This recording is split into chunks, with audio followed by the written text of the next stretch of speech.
oved olid ikka endiselt suletud. Koaks.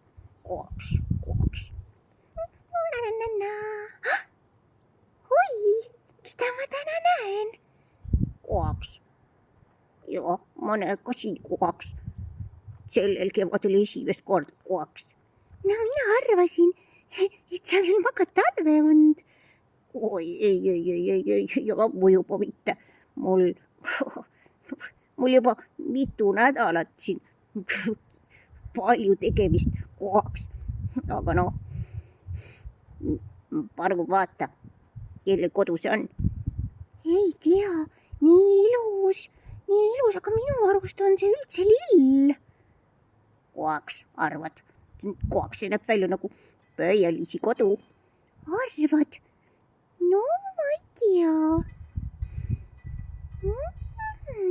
See näeb nii ilus välja.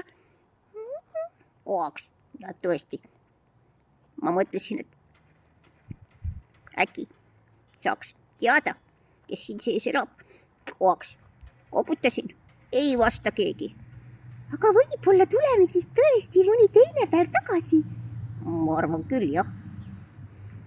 Jaa.